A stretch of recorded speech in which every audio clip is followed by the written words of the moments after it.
I don't know if it's the strength of the character, the performance, or the series itself, but within 10 minutes, I think I care more about Kate Bishop than I do Clint Barton. Ladies and gentlemen.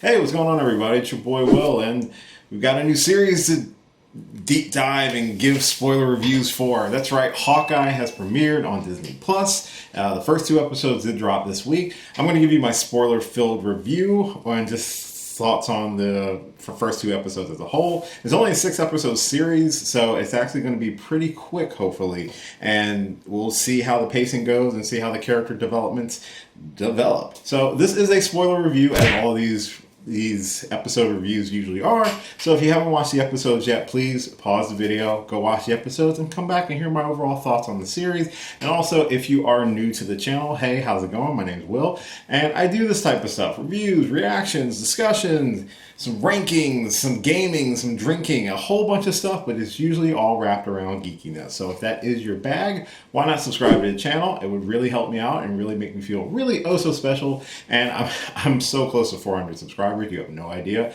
I would really love to hit 400 by the end of the year. So please help me out. Please subscribe to the channel. Like, share it around with friends and stuff like that. But let's talk about the first 2 episodes of Hawkeye. Let's get this out of the way right now. I actually really like the first 2 episodes a lot. It's a good setup for where Clint Barton is in his life. This is, of course, taking place post Avengers Endgame, as all of the MCU projects seem to be doing, as we're getting deeper and deeper into Marvel's Phase 4. One of the things I like about these series so far is that they're serving to not only introduce new and exciting characters into the MCU, but giving a lot of underutilized characters a time to shine and to flesh them out even more, and hopefully bring about a lot of the love and admiration that a lot of diehard fans have for the characters to your more casual audiences as a whole. Let's be real, Hawkeye is not most people's favorite Avengers, but in this series, it is the favorite Avenger of one Kate Bishop, played by Hailee Steinfeld, and I gotta admit, immediately, Hailee Steinfeld kills it as Kate Bishop. I was first really introduced to Hailee Steinfeld in Bumblebee, and I immediately fell in love with her performance in that movie. And when she was announced to be playing Kate Bishop, I was thrilled because I think she's an amazing actress. She has this way of just really giving a lot of warmth and heart to a character, and immediately makes you fall in love with Kate Bishop from the get-go. One thing, too, I really like about how they're handling Kate Bishop in regard to the MCU is that her backstory is engrossly tied into the history of the MCU, whereas in the comics, don't take this 100% accuracy. I'm not super familiar with her comic backstory. I know the basics of it. I know that she loses her mother in the comics, and her father is revealed to be kind of like an underworld, skeezy, crime head figure of some kind, and that makes her kind of rebel. And she finds admiration in Clint Barton, aka Hawkeye, because he's a regular guy with just a bow and arrow, and he's a superhero. And I think I like how they tie that in within the history of the MCU, where Kate grew up in New York, and she was there in 2012 when the Chitauri attacked New York in the Battle of New York, and she got to see that famous shot of Clint on the building letting loose the arrows and then jumps off and do that twist and stuff like that. She begins to idolize Clint Barton, and she devotes the rest of her childhood and young adulthood and learning how to be a master archer and hand-to-hand combat. And she just becomes a badass. But she has that calmness that's I don't want to say suave or swagger, but she has a confidence about her, and it shows through in the 2 episodes. And she's very rebellious against her mother, played by Vera Farmiga. Sorry if I pronounced it wrong. Who she, by the way, immediately off the bat, and this is kind of, I don't want to say it's a knock, but it's very much kind of what happened with Falcon and Winter Soldier, when she gives off very I'm the bad guy vibes. And it's yeah. I'm not going to say Madame Mask. I've heard Madame Mask is in it. But she gives off Madame Mask vibes. The haircut, the kind of like the little behind closed doors dealings and things like that. Especially her fiance, who just has a very good punchable face. Not since John Walker have I wanted to punch somebody so bad. But again, and I'm talking about Kate Bishop a lot because with the Hawkeye series, unlike what they've done with the previous MCU Disney Plus shows, is that the quote unquote young Avenger character who's in the series as well, she's very much a co-star. She's not really like a background character. Like if you look at WandaVision with Billy and Tommy, they didn't really become players in the game until like the last 3 or 4 episodes. And Falcon and Winter Soldier, you had Elijah Bradley, who was only in 2 episodes, and then we get like young Loki in 1 episode. So Kate Bishop being kind of the co-star to Clint Barton is very exciting. It's refreshing. This is definitely her origin story as much as it is a continuation of Clint Barton's story, who I've always liked Jeremy Renner in this role. I've never had an issue with Hawkeye. He definitely plays the character aloof, especially now. And I feel like that's by design. I really do, because in these 2 episodes, Clint's just really trying to be the best dad he can possible. He's trying to make up for lost time. Obviously, his family was snapped in Avengers Infinity War, but we didn't see it until Endgame. And then he went on a 5-year killing spree as Ronin, which drummed up a lot of bad guy heat.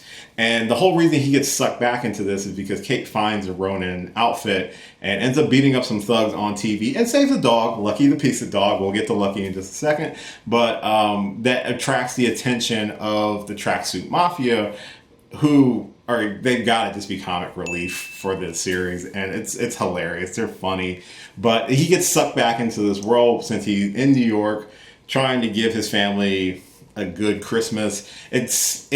If you've ever wanted to see a version of Die Hard in the MCU, this is what this feels like. His family has always been kind of a weird thing. It's the driving motivation for his actions in the first 2 episodes, and I'm assuming through the entire series, but they still feel kind of like an afterthought. And I didn't even remember the oldest boy's name. I think it's Cooper or something like that. You only know Lila because he said Lila a bunch of times, who he seems to be the only kid he really cares about. But he gets sucked into this partnership, quote unquote, with Kate, really just trying to resolve what she unfortunately screwed up and getting all this heat on herself. He's just trying to resolve it to put his path to bed and just go back to being a dad.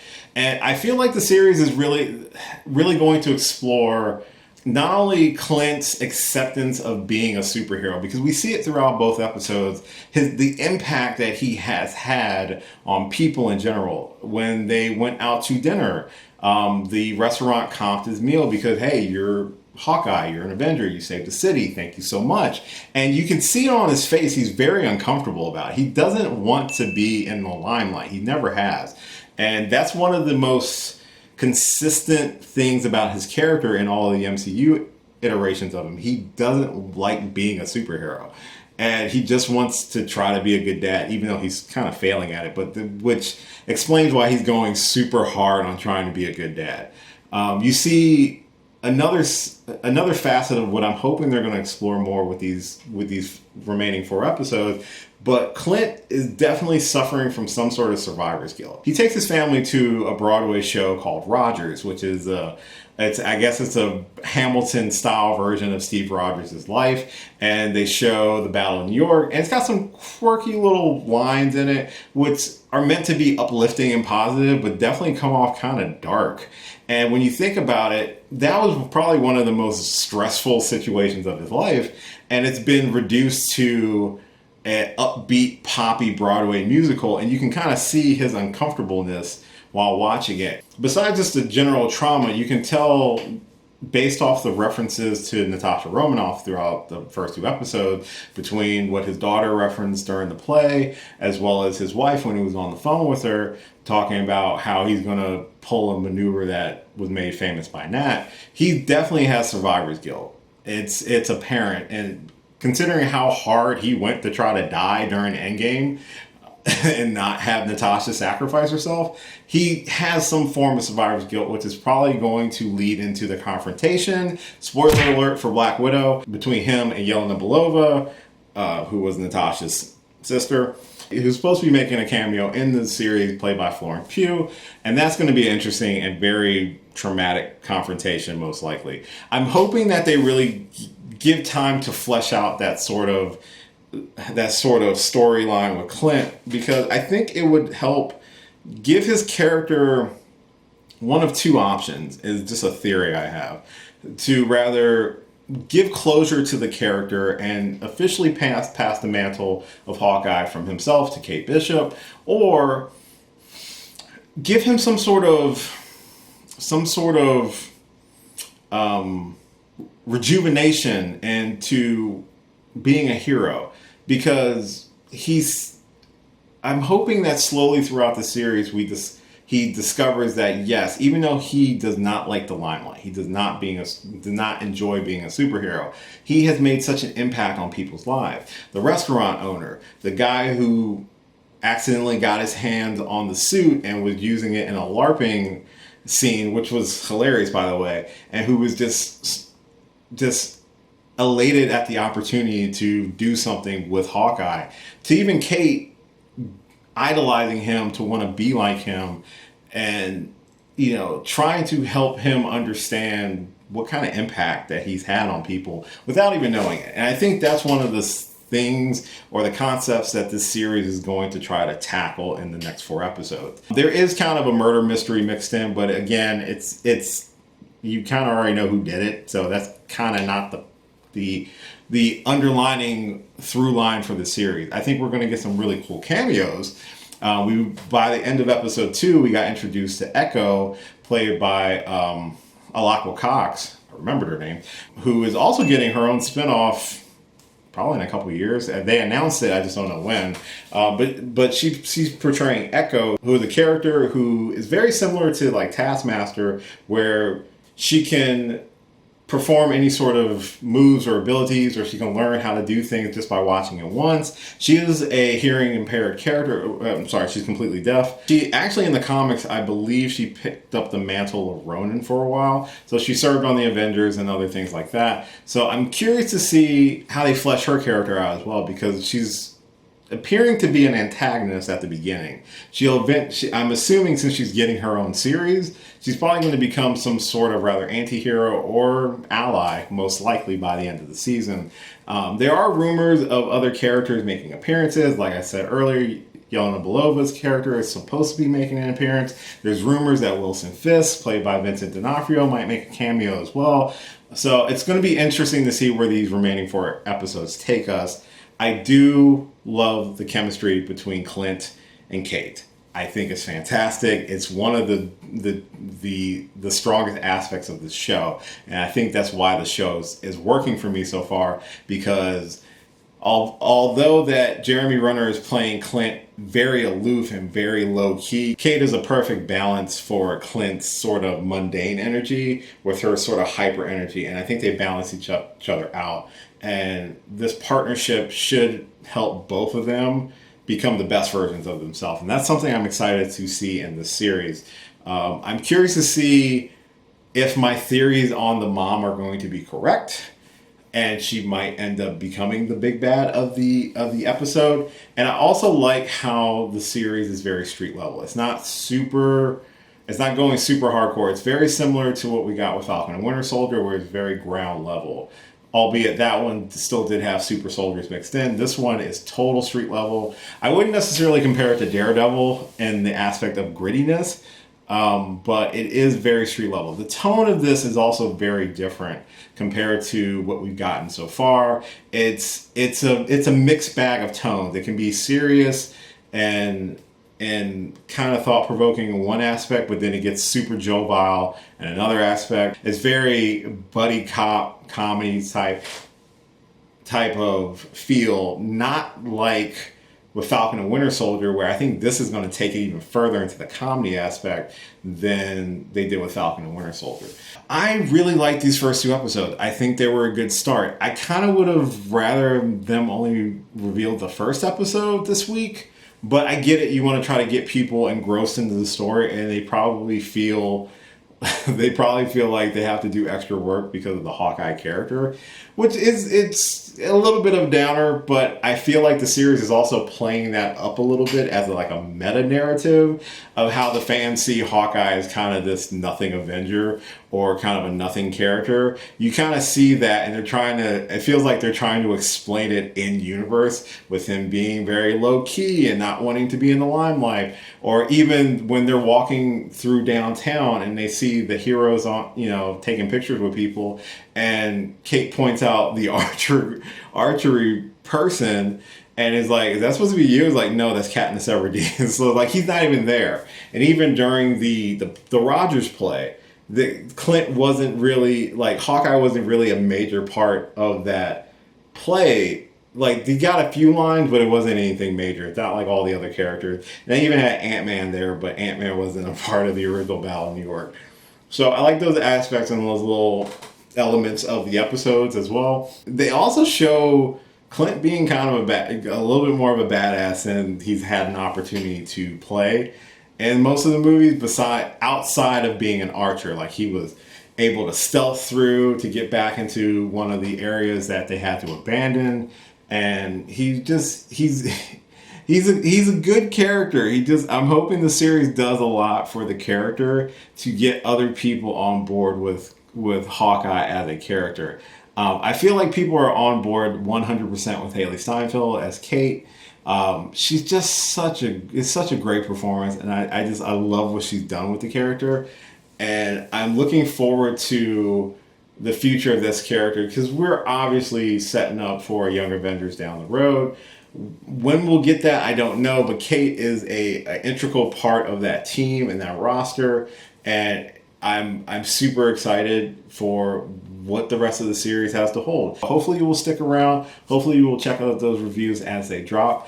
That is my overall spoiler thoughts of the first 2 episodes of Hawkeye. Let me know what your thoughts are in the comments down below. As always, thank you so much for watching this and all my videos. I really do appreciate it. I've got a ton of videos on the channel right now that you're more than welcome to check out. Some trailer reactions, some reviews. I'm hoping to maybe check out the new Ghostbusters movie or the Resident Evil movie. I'm not 100% sure if I'm going to get to those, but I will be doing Hawkeye reviews as they drop. So look forward to those. I've got a new game time on the channel as well, so please check that out. Subscribe to the channel. I'm super close to 400. I just need like 25 more people. Help a brother out. I really appreciate it. But even if you just like this video or share it around, that would also make my day as well. Just keep watch for new stuff dropping, and hopefully I will catch you later. Yeah. Hey, thanks for watching this video. If you did like this video, why not give me a thumbs up and share it with your friends? You can subscribe to the channel by clicking on my gorgeous little face right over there. You can follow me on all the various social media platforms right below. And last but certainly not least, if you've got a few extra minutes, why not check out one of the lovely videos floating right over here. Later.